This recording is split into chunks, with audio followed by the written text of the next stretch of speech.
പ്രിയമുള്ള കുട്ടികളെ, നമ്മൾ കഴിഞ്ഞ ക്ലാസ്സിൽ സിസ്റ്റം ഓഫ് പാർട്ടിക്കിൾസ് ഡിസ്കസ് ചെയ്തിട്ടുണ്ടായിരുന്നു. ഇന്ന് നമ്മൾ ഡിസ്കസ് ചെയ്യാൻ പോകുന്നത് ഗ്രാവിറ്റേഷൻ. നമ്മുടെ 7ാമത്തെ ചാപ്റ്ററാണ് ഗ്രാവിറ്റേഷൻ. ഈ ഗ്രാവിറ്റേഷൻ എന്ന പേര് നിങ്ങൾ പലപ്പോഴായിട്ട് കേട്ടിട്ടുണ്ടായിരിക്കും അല്ലേ? ഇതിൽ ഗ്രാവിറ്റി എന്നൊരു പേര് കൂടി നിങ്ങൾ ശ്രദ്ധിച്ചിട്ടുണ്ടായിരിക്കും. ഗ്രാവിറ്റേഷൻ എന്നതും ഗ്രാവിറ്റി എന്നതും രണ്ടാണ്. അത് രണ്ടിലും വലിയ വ്യത്യാസങ്ങളുണ്ട്. ഗ്രാവിറ്റേഷൻ എന്ന് പറയുന്നത് മാസുള്ള, അതായത് ഭാരമുള്ള രണ്ട് വസ്തുക്കൾ തമ്മിലുണ്ടാകുന്ന അട്രാക്റ്റീവ് ഫോഴ്സ് അല്ലെങ്കിൽ റിപ്പൾസീവ് ഫോഴ്സിനാണ് എന്ത് പറയുന്നത്? ഗ്രാവിറ്റേഷൻ എന്ന് പറയുന്നത്. ഗ്രാവിറ്റേഷൻ എന്ന് പറയുന്നത് രണ്ട് മാസുള്ള വസ്തുക്കൾ തമ്മിലുള്ള ഇൻട്രാക്ഷനാണ്. രണ്ട് മാസുള്ള വസ്തുക്കൾ തമ്മിലുള്ള ഇൻട്രാക്ഷൻ അതെപ്പോഴും ആ വസ്തുക്കളുടെ ഭാരം കൂടുന്നതിനനുസരിച്ച്, ഈ ഗ്രാവിറ്റേഷൻ എന്ന തിയറി പ്രകാരമുള്ള കാര്യങ്ങൾ മാത്രമാണ് പറയുന്നത്. ഇപ്പോൾ രണ്ട് വസ്തുക്കളുണ്ട്, ആ രണ്ട് വസ്തുക്കൾ തമ്മിൽ എന്തുണ്ടായിരിക്കും? ഒരു ബന്ധം ഉണ്ടായിരിക്കും അല്ലേ? ഇപ്പോൾ ഇവിടെ എ എന്നൊരു ഒബ്ജക്റ്റ് ഉണ്ട് എന്ന് വിചാരിക്കാം, ഇവിടെ ബി എന്നൊരു ഒബ്ജക്റ്റ് ഉണ്ട് എന്ന് വിചാരിക്കാം. ഈ രണ്ട് വസ്തുക്കൾ തമ്മിൽ ഒരു അട്രാക്ഷൻ, ഒരു ആകർഷണം ഉണ്ടായിരിക്കും. ആ ആകർഷണം എ എന്ന ഒബ്ജക്റ്റ് ബി എന്ന ഒബ്ജക്റ്റിനെ അട്രാക്ട് ചെയ്യുന്നു, ബി എന്ന ഒബ്ജക്റ്റ് എ എന്ന ഒബ്ജക്റ്റിനെ എന്ത് ചെയ്യുന്നു? അട്രാക്ട് ചെയ്യുന്നു. ഇതാണ് ഗ്രാവിറ്റേഷൻ എന്ന നിയമം. പക്ഷെ അതിന് ഒരു ക്രൈറ്റീരിയ നിശ്ചയിച്ചിട്ടുണ്ട്. അതായത് ഒന്നാമത്തെ വസ്തുവിൻ്റെ മാസ് m1 എന്നാണ് വിചാരിക്കുക, രണ്ടാമത്തെ വസ്തുവിൻ്റെ മാസ് m2 എന്നാണ് എന്നും കരുതുക. ഇവ തമ്മിലുള്ള ഡിസ്റ്റൻസ് r എന്ന് നമുക്ക് മാർക്ക് ചെയ്യാം. അപ്പോൾ എങ്കിൽ ഈ ഫോഴ്സ്, ഒന്നാമത്തെ വസ്തു രണ്ടാമത്തെ വസ്തുവിനെ അട്രാക്റ്റ് ചെയ്യുന്ന, ആകർഷിക്കുന്ന force, that is proportional to, അത് എന്തിനൊക്കെ പ്രൊപ്പോർഷണൽ ആയിരിക്കും? രണ്ട് വസ്തുക്കളുടെ മാസിൻ്റെ പ്രൊഡക്റ്റ് m1 ഇൻറ്റു m2. അതിനെന്തായിരിക്കും? ഡയറക്റ്റ്ലി പ്രൊപ്പോർഷണൽ ആയിരിക്കും. അതായത് ഈ രണ്ട് വസ്തുക്കളുടെയും മാസിൻ്റെ ഗുണനഫലം അത് കൂടുന്നതിനനുസരിച്ച് അവ തമ്മിലുള്ള അട്രാക്ഷൻ എന്ത് ചെയ്യും? കൂടിക്കൂടി വരും. അതുപോലെ തന്നെ ഡിസ്റ്റൻസ്, ഈ രണ്ട് വസ്തുക്കൾ തമ്മിലുള്ള ഡിസ്റ്റൻസിന് ഇൻവേഴ്സ്ലി പ്രൊപ്പോർഷണൽ ആയിരിക്കും. ഡിസ്റ്റൻസിനല്ല, ഡിസ്റ്റൻസിൻ്റെ സ്ക്വയറിന് എന്തായിരിക്കും? ഇൻവേഴ്സ്ലി പ്രൊപ്പോർഷണൽ ആയിരിക്കും. അത് രണ്ട് വസ്തുക്കൾ തമ്മിലുള്ള അകലം കൂടുന്തോറും, വസ്തുക്കൾ തമ്മിലുള്ള അകലം കൂടുന്തോറും എന്ത് ചെയ്യുന്നു? അവ തമ്മിലുള്ള അട്രാക്ഷൻ എന്ത് ചെയ്യുന്നു? കുറഞ്ഞു വരുന്നു. അവ തമ്മിലുള്ള അട്രാക്ഷൻ എന്ത് ചെയ്യുന്നു? കുറഞ്ഞു വരുന്നു. അപ്പോൾ ഈ പ്രൊപ്പോർഷണാലിറ്റിയെ ചേഞ്ച് ചെയ്യാൻ വേണ്ടിയിട്ട് നമ്മളൊരു കോൺസ്റ്റന്റ് ആഡ് ചെയ്യും. F equal to G into m1 m2 divide by R square. F equal to G into m1 m2 divide by R square. ഇതിൽ ജി എന്നത് യൂണിവേഴ്സൽ ഗ്രാവിറ്റേഷണൽ കോൺസ്റ്റന്റ് ആണ്. ജി എന്നതിൻ്റെ വാല്യൂ എന്താണ്? അതിൻ്റെ പേര് യൂണിവേഴ്സൽ ഗ്രാവിറ്റേഷണൽ കോൺസ്റ്റന്റ്. അതിൻ്റെ value ഏകദേശം 6.67 into 10⁻⁻11 ആണ്. 6.67 ഇൻറ്റു 10⁻⁻11 ആണ്. അപ്പോൾ രണ്ട് വസ്തുക്കൾ തമ്മിലുള്ള അട്രാക്ഷൻ, രണ്ട് വസ്തുക്കൾ തമ്മിലുള്ള ആകർഷണ ബലം എന്തിനെ അപേക്ഷിച്ചാണ് ഇരിക്കുന്നത്? അതെപ്പോഴും ആ വസ്തുക്കളുടെ മാസിനെ അപേക്ഷിച്ചാണ് ഇരിക്കുന്നത്. വസ്തുക്കളുടെ മാസ് കൂടുന്നതിനനുസരിച്ച്, ആ രണ്ട് വസ്തുക്കളുടെയും മാസ് കൂടുന്നതിനനുസരിച്ച് അവ തമ്മിലുള്ള ആകർഷണ ബലം എന്ത് ചെയ്യും? കൂടി വരും. അപ്പോൾ ഈ നിയമത്തിനാണ്, അതുപോലെ വസ്തുക്കളുടെ അകലം, അവ തമ്മിലുള്ള ഡിഫറൻസ്, ദൂരം കൂടുന്നതിനനുസരിച്ച് എന്ത് ചെയ്യുന്നു? അകലം കൂടുന്നതിനനുസരിച്ച് ആ ഫോഴ്സ്, ആ ആകർഷണ ബലം എന്ത് ചെയ്യുന്നു? കുറഞ്ഞു വരുന്നു. ഇതാണ് സർ ഐസക് ന്യൂട്ടൻ്റെ law of gravitation, universal law of gravitation. നമ്മൾ സാധാരണ ലോസ് പോലെയല്ല, എല്ലാ ലോസിനെയും നമ്മൾ ലോ എന്നാണ് പറയില്ലേ. ഇത് യൂണിവേഴ്സൽ ലോ ആണ്, ലോ ഓഫ് ഗ്രാവിറ്റേഷൻ. അതായത് പ്രപഞ്ചത്തിൻ്റെ ഏത് ഭാഗത്ത് ചെന്നാലും ബാധകമായേക്കാവുന്ന ഒരു നിയമമാണ് universal law of gravitation, and that law states that the force of attraction between two bodies is directly proportional to product of their masses and inversely proportional to square of the distance between them. വസ്തുക്കളുടെ ആകർഷണ ബലം അല്ലെങ്കിൽ വസ്തുക്കൾ തമ്മിലുള്ള ആകർഷണ ബലം അവയുടെ മാസിന്റെ പ്രോഡക്റ്റിന്, അതായത് മാസുകളുടെ ഗുണനഫലത്തിന് എന്തായിരിക്കും? ഡയറക്ട്ലി പ്രൊപ്പോർഷണലും അവയുടെ അകലത്തിന്റെ സ്ക്വയറിന് ഇൻവേഴ്സ്ലി പ്രൊപ്പോർഷണലുമായിരിക്കും. അപ്പോൾ ഇവിടെ നമ്മൾ ആ പ്രൊപ്പോർഷണാലിറ്റിയെ ചേഞ്ച് ചെയ്യാൻ വേണ്ടിയിട്ടാണ് നമ്മളിവിടെ ഒരു കോൺസ്റ്റന്റ് ഉപയോഗിക്കുന്നത്. ആ കോൺസ്റ്റന്റിന്റെ പേരാണ് universal gravitational constant and is denoting by the letter G. Cap letter G എന്ന ലെറ്റർ കൊണ്ടാണ് എന്ത് ചെയ്യുന്നത്? നമ്മൾ അതിനെ ഡിനോട്ട് ചെയ്യുന്നത്. അതിൻ്റെ value is about 6.67 into 10 raised to minus 11. 6.67 into 10 raised to minus 11 ആണ് എന്ത്? അതിൻ്റെ വാല്യൂ. ഈ ഗ്രാവിറ്റി എന്ന് പറയുന്നത് വേറെ.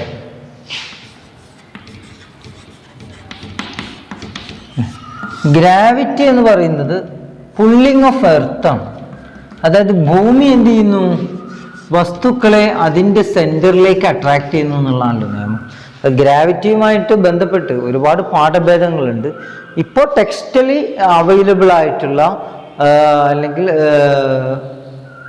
പൊതുവെ ലോകത്ത് അവൈലബിൾ ആയിട്ടുള്ള ആ ഒരു സയൻസാണ് നമ്മളിവിടെ പറയുന്നത്. ഗ്രാവിറ്റിയെ കുറിച്ച് എന്താണ് ഗ്രാവിറ്റി എന്നും അതെന്താണ് എന്നതിനെ കുറിച്ചൊക്കെ ഒരുപാട് ചർച്ചകൾ സയന്റിഫിക് ലോകത്ത് നടന്നുകൊണ്ടിരിക്കുന്നുണ്ട്. അപ്പോൾ ഇപ്പോൾ നമ്മൾ പഠിച്ചത് എന്നല്ല ശരി എന്ന നിലക്കുള്ള പഠനങ്ങളും എന്ത് ചെയ്യുന്നുണ്ട്? പുതുതായിട്ട് വന്നുകൊണ്ടിരിക്കുന്നുണ്ട്. അപ്പോൾ അത്തരമൊരു കാര്യങ്ങളെക്കുറിച്ച് ഇഗ്നോർ ആവണ്ട എന്ന് കരുതിയിട്ടാണ് ഞാൻ ജസ്റ്റ് അതിനെക്കുറിച്ച് സൂചിപ്പിച്ചത്. അപ്പോൾ നമുക്ക് പഠിക്കാനുള്ള ആ ഒരു സംഭവം മാത്രമാണ് നമ്മളിപ്പോൾ എടുക്കുന്നത്. അത് ഗ്രാവിറ്റി എന്ന് പറയുന്നത് വസ്തുക്കളെ ഭൂമി എന്ത് ചെയ്യുന്നുണ്ട്? അട്രാക്ട് ചെയ്യുന്നുണ്ട്. നമ്മൾ പറഞ്ഞല്ലോ അല്ലേ, 2 മാസമുള്ള വസ്തുക്കൾ എന്ത് ചെയ്യും? അട്രാക്ട് ചെയ്യും. അപ്പോൾ കൂടുതൽ മാസമുള്ള വസ്തു ഏതാണോ അത് കുറഞ്ഞ മാസമുള്ള വസ്തുവിനെയാണ് എന്ത് ചെയ്യുക? അട്രാക്ട് ചെയ്യുക. ഫോർ എക്സാമ്പിൾ എൻ്റെ കയ്യിൽ ഈ ചോക്ക് പീസ് ഉണ്ട്. ഇവിടെ ഞാൻ നിൽക്കുന്ന ഗ്രൗണ്ട് എർത്താണ്. അപ്പോൾ ഈ ചോക്ക് പീസ് ഇപ്പം ഞാനൊരു ഫോഴ്സ് ഉപയോഗിച്ചിട്ട് ഇങ്ങനെ പിടിച്ചു വെച്ചിട്ടുള്ളത്. എൻ്റെ ഈ 2 വിരലുകൾ കൊണ്ട് ഒരു ഫോഴ്സ് ഉപയോഗിച്ച് ഇതിനെ പിടിച്ചു വെച്ചിരിക്കുന്നു. ഇനി ഞാനിതിനെ താഴേക്ക് ഇടുകയാണ്. താഴേക്കിടുക പറഞ്ഞാൽ ഈ ഫോഴ്സ് റിലീസ് ചെയ്താൽ മതി അല്ലേ? വിരലുകൾ റിലീസ് ചെയ്താൽ എന്ത് ചെയ്യും? ആ ചോക്ക് പീസ് ഇങ്ങനെ താഴേക്ക് വരും. താഴേക്ക് വന്ന് നിലത്ത് വീഴും. അപ്പോൾ ഇവിടെ ഭൂമി എന്ത് ചെയ്യാണ്? ഈ ചോക്ക് പീസിനെ അട്രാക്ട് ചെയ്യാണ്. ഭൂമി എന്ത് ചെയ്യുന്നു? ഈ ചോക്ക് പീസിനെ ഇങ്ങനെ ഇങ്ങനെ വലിച്ചെടുക്കണം. അപ്പോൾ ആ പുള്ളിങ്ങിനാണ് ഗ്രാവിറ്റി എന്ന് പറയുന്നത്. എർത്ത് ഒബ്ജക്ട്സുകളുടെ മേൽ, വസ്തുക്കളുടെ മേൽ എർത്ത് ഉപയോഗിക്കുന്ന, ഭൂമി ഉപയോഗിക്കുന്ന ആ പുള്ളിങ് ഫോഴ്സിനെയാണ് നമ്മൾ എന്ത് പറയുന്നത്? ഗ്രാവിറ്റി എന്ന് പറയുന്നത്. അപ്പോൾ ഗ്രാവിറ്റിയും ഗ്രാവിറ്റേഷനും തമ്മിൽ വ്യത്യാസമുണ്ട്. Gravitation is the force of attraction between 2 bodies. 2 വസ്തുക്കൾ തമ്മിലുള്ള അട്രാക്റ്റീവ് ഫോഴ്സിനാണ് ഗ്രാവിറ്റേഷൻ എന്ന് പറയുന്നത്. പക്ഷെ ഗ്രാവിറ്റി എന്ന് പറയുന്നതോ it is the pulling of earth. Earth വസ്തുക്കളെ പുള്ളി ചെയ്യുന്നതിന് പറയുന്ന പേരാണ് എന്ത്? ഗ്രാവിറ്റി. അപ്പോൾ അത് രണ്ടും തമ്മിൽ എന്ത് ചെയ്യരുത്? മാറിപ്പോകരുത്. അപ്പോൾ ഈ ഗ്രാവിറ്റേഷൻ എന്ന നിയമത്തിൻ്റെ ഒരു റിസൾട്ടായിട്ടാണ് എന്ത് ചെയ്യുന്നത്? ഗ്രാവിറ്റി വരുന്നത് അല്ലേ. അതായത് ഭൂമി വലിയ ഭാരമുള്ള ഒരു വസ്തുവാണ്. അപ്പോൾ ആ വസ്തു എന്ത് ചെയ്യുന്നു? മറ്റു വസ്തുക്കളെ അതിലേക്ക് അട്രാക്ട് ചെയ്യുന്നു എന്നതാണ്. അപ്പം ഭാരം കൂടുന്തോറും എന്ത് ചെയ്യുന്നു? ആ അട്രാക്ഷൻ, ഭാരം കൂടിയ വസ്തു കുറഞ്ഞ വസ്തുവിനെ എന്ത് ചെയ്യാം? കൂടുതൽ ഫോഴ്സിൽ അട്രാക്ട് ചെയ്യുക. അപ്പം നമ്മൾ ഈ തിയറി പ്രകാരം നമ്മൾ പറയുന്നില്ലേ, നക്ഷത്രങ്ങൾ ഒക്കെ ഭൂമിയിലേക്ക് വരുന്ന ഒരവസ്ഥ, അതിനെക്കുറിച്ച് ചിന്തിച്ചു നോക്കൂ. അതൊരിക്കലും സാധ്യമല്ല. ഈ ഗ്രാവിറ്റേഷൻ എന്ന നിയമപ്രകാരം അത് സാധ്യമല്ല. കാരണം എന്താണ്? ആ നക്ഷത്രങ്ങൾക്ക് ഭൂമിയേക്കാൾ ഭാരമുണ്ട് എന്നാണ് മനസ്സിലാക്കിയിട്ടുള്ളത്. അപ്പോൾ നക്ഷത്രങ്ങൾ ഭൂമിയോട് അടുത്തു വരുന്ന സമയങ്ങളിൽ എന്തിനാണ് ഭാരം കൂടുതൽ? സ്റ്റാർസിന് ഭാരം കൂടുതലാണ്. അതുകൊണ്ട് ഭൂമി ഇവിടുന്ന് അങ്ങോട്ട് പോയിട്ട് ജെല്ലാവുകയാണ് ചെയ്യുക. അല്ലാതെ എന്ത് ചെയ്യുന്നില്ല, നക്ഷത്രങ്ങൾ ഇങ്ങോട്ട് വരിക എന്നൊരു സംഭവമില്ല. എന്തായാലും നമ്മുടെ കഥ കഴിയും. പക്ഷേ അതിൻ്റെ ആ ഒരു സംഗതി എങ്ങനെയാണ് സംഭവിക്കുക? അതായത് ഭൂമി എന്ത് ചെയ്യുന്നു? ആ ഭാരം കൂടിയ നക്ഷത്രത്തിലേക്ക് അങ്ങോട്ട് അട്രാക്ട് ചെയ്യപ്പെടുകയാണ് ചെയ്യാം. അപ്പോൾ അതാണ് എന്ത്? ഗ്രാവിറ്റി. അന്നേരം ഗ്രാവിറ്റേഷൻ എല്ലാ വസ്തുക്കളും തമ്മിലുള്ള അട്രാക്റ്റീവ് ഫോഴ്സിന് കോമൺ ആയിട്ട് പറയുന്ന പേരാണ് ഗ്രാവിറ്റേഷൻ. ഓക്കെ, അപ്പോൾ ഗ്രാവിറ്റിയും ഗ്രാവിറ്റേഷനും തമ്മിലുള്ള ഒരു ഡിഫറൻസ് എല്ലാവരും എന്ത് ചെയ്യുക? മനസ്സിലാക്കി വെക്കുക. ഇനി എർത്തിനെ സംബന്ധിച്ച് ചില കാര്യങ്ങൾ കൂടി പറയാനുണ്ട്.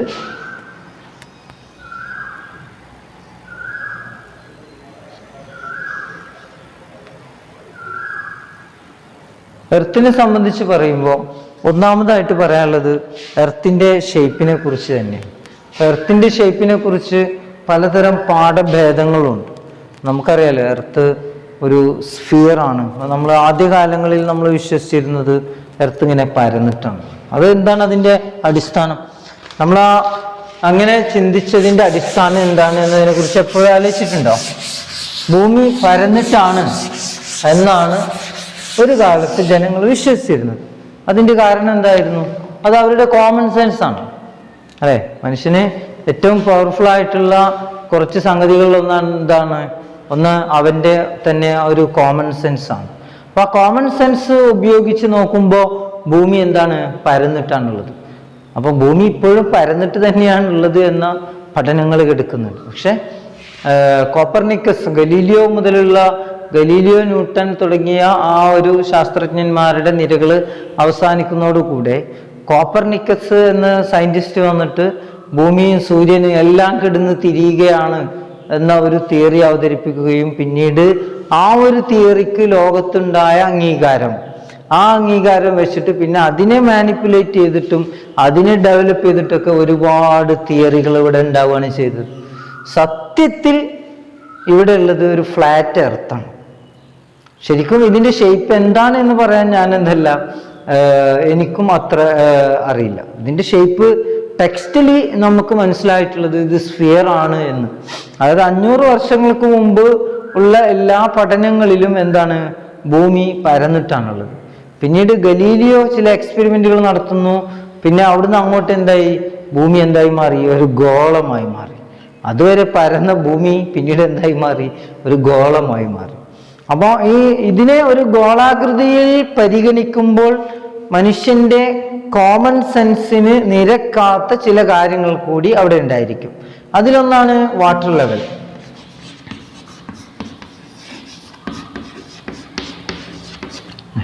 വാട്ടർ എപ്പോഴും എന്തായിരിക്കും? ഒരു ലെവലിൽ മാത്രമേ എന്ത് ചെയ്യുള്ളൂ? മെയിൻറ്റെയിൻ ചെയ്യുള്ളൂ. നമുക്കറിയാം ഭൂമിയുടെ 75% എന്താണ്? വാട്ടറാണ്, ഓഷ്യൻസ് ആണ് അല്ലേ? Pacific ocean, Arabic sea, Arabic ocean തുടങ്ങിയ മഹാസമുദ്രങ്ങൾ ചേർന്ന ഭൂമിയുടെ 75% എന്താണ്? കടലാണ്.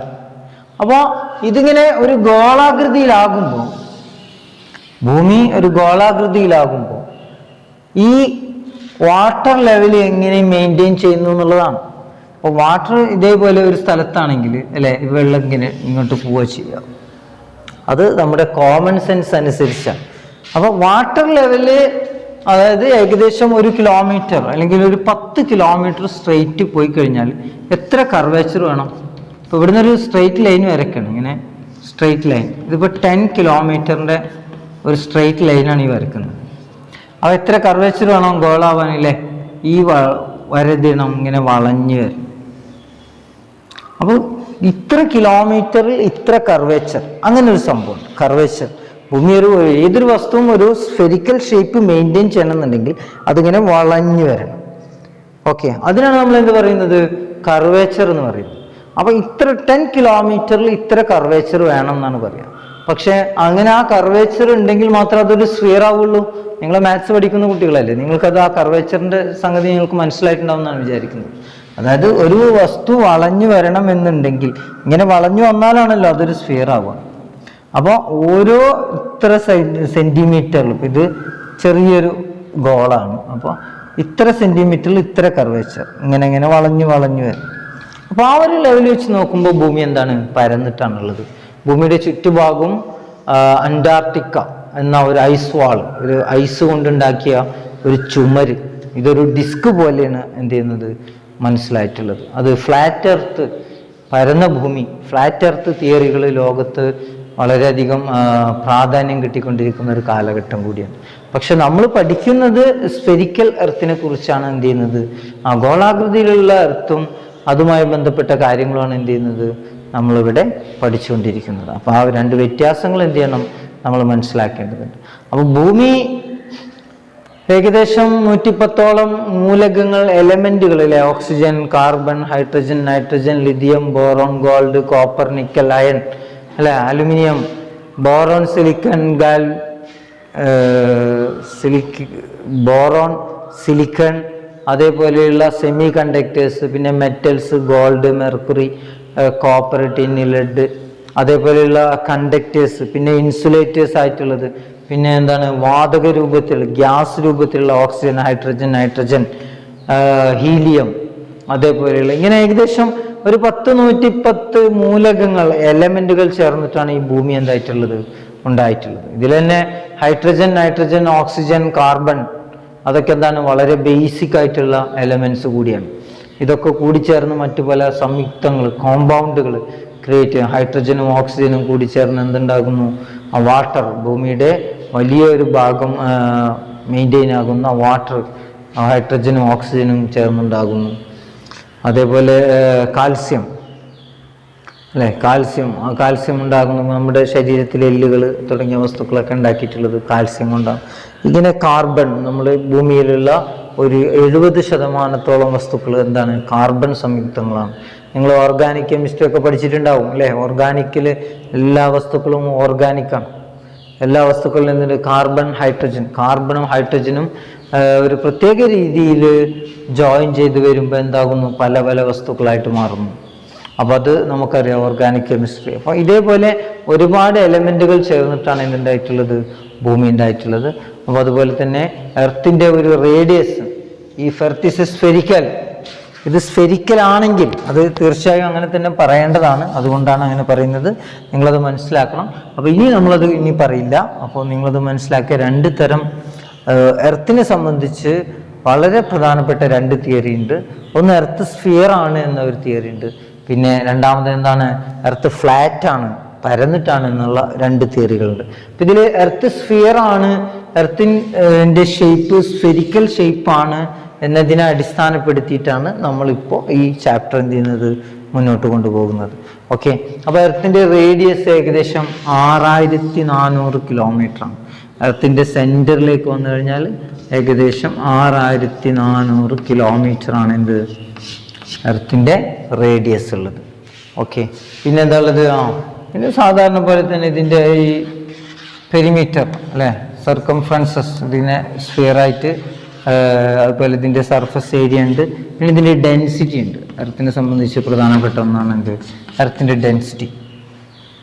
എർത്തിൻ്റെ ഡെൻസിറ്റി ഏകദേശം 1 മീറ്റർ ക്യൂബിൽ 1 മീറ്റർ ലെങ്ത്തും 1 മീറ്റർ വിഡ്ത്തും 1 മീറ്റർ ഹൈറ്റുള്ള ഒരു ക്യൂബ് എടുത്തു കഴിഞ്ഞാൽ ഏകദേശം ഒരു 6000 കിലോഗ്രാം, ഒരു 6 ടണ്ണൊക്കെയാണ് എന്ത് വരിക? എർത്തിൻ്റെ ഏകദേശം എന്ത് വരുന്നത്? 5500, 5478, 5478 കിലോ ആണ് എർത്തിൻ്റെ ഒരു മീറ്റർ ക്യൂബ് എർത്ത് ഉണ്ടായിരിക്കുക. അതിൻ്റെ ഒരു ആവറേജ് ഡെൻസിറ്റിയാണ്. അതുപോലെ തന്നെ നമ്മൾ വസ്തുക്കളുടെ ഭാരം അളക്കുമ്പോൾ 2 സംഗതികൾ, മാസും വെയിറ്റും തമ്മിലുള്ള വ്യത്യാസം അതുകൂടി നമുക്ക് ജസ്റ്റ് ഒന്ന് പറയാം. മാസും ഉണ്ട്, വെയിറ്റും ഉണ്ട് അല്ലേ. അപ്പോൾ മാസ് എന്ന് പറയുന്നത് ആ വസ്തുവിൽ എത്ര ആ ഒബ്ജക്റ്റ് ഉണ്ട് എന്നുള്ളതാണ്. 1 കിലോ പഞ്ചസാര എന്ന് പറയുമ്പോൾ അത് എത്രമാത്രം, അത് കണ്ടന്റ് എത്ര ഉണ്ട് എന്നുള്ളതാണ് എന്ത്? മാസ്. അപ്പോൾ 1 കിലോ പഞ്ചസാര 1 കിലോഗ്രാമാണ്. പക്ഷെ വെയിറ്റ് എന്ന് പറയുന്നത് ഇവിടെ നമ്മൾ ഉപയോഗിക്കുന്ന ഇക്വേഷൻ F=ma എന്ന ഇക്വേഷനാണ്. ഇവിടെ മാസ് ഈക്വൽ ടു എന്താ? F/a. Mass equal to F/a, force divide by acceleration ആണ് എന്ത്? മാസ്. ഇതിന് നമ്മൾ ഇനേർഷ്യൽ മാസ് എന്ന് പറയാം. അതായത് ആ വസ്തുവിൻ്റെ യഥാർത്ഥ മാസ്, ഇനേർഷ്യൽ മാസ്. ആ വസ്തുവിൽ അടങ്ങിയിരിക്കുന്ന ആ വസ്തുവിൻ്റെ അളവിനെ തന്നെ അത് പറയുന്നത് ഇനേർഷ്യൽ മാസ് എന്നാണ് പറയുന്നത്. അവിടെ നമ്മൾ അതിനെ എടുക്കുന്ന ഇക്വേഷനാണ് F=ma. Then m=F/a. അതാണ് ഇനേർഷ്യൽ മാസ്. രണ്ടാമത്തത് ഗ്രാവിറ്റേഷണൽ മാസാണ്. ഗ്രാവിറ്റേഷണൽ മാസിൽ F=mg ആണ്. ആക്സിലറേഷൻ ഡ്യൂ ടു ഗ്രാവിറ്റി അല്ലേ. എർത്തിൻ്റെ കേസിൽ മാത്രം അനലൈസ് ചെയ്യുമ്പോൾ ഇവിടെ ആക്സിലറേഷന് പകരം എന്താ ഉണ്ടായിരിക്കുക? ആക്സിലറേഷൻ ഡ്യൂ ടു ഗ്രാവിറ്റി ആണ് ഉണ്ടായിരിക്കുക. ദെൻ വാട്ട് ഈസ് m=F/g ആണ്. ടോട്ടൽ ഫോഴ്സിനെ ആക്സിലറേഷൻ ഡ്യൂ ടു ഗ്രാവിറ്റി കൊണ്ട് ഡിവൈഡ് ചെയ്യാം. ഇതിനാണ് നമ്മൾ വെയിറ്റ് എന്ന് പറയാം അല്ലേ. വെയിറ്റ് എന്ന് പറയുന്നത് വസ്തുക്കളെ ഭൂമി അട്രാക്ട് ചെയ്യുന്ന ഫോഴ്സിനാണ് നമ്മൾ എന്ത് പറയുന്നത്? വെയിറ്റ് എന്ന് പറയുന്നത്. വസ്തുക്കളുടെ കണ്ടന്റിനാണ് എന്ത് പറയുന്നത്? മാസ് എന്ന് പറയുന്നത്. അപ്പോൾ 2 തരത്തിലുള്ള മാസസ്, ഒന്ന് ഗ്രാവിറ്റേഷണൽ മാസും ഒന്ന് ഇനർഷ്യൽ മാസും. ഓക്കെ. അപ്പോൾ അത് ജസ്റ്റ് മനസ്സിലാക്കി വെക്കുക. ബാക്കി കാര്യങ്ങൾ നമുക്ക് നെക്സ്റ്റ് ക്ലാസ്സിൽ ഡിസ്കസ് ചെയ്യാം. Okay, thank you.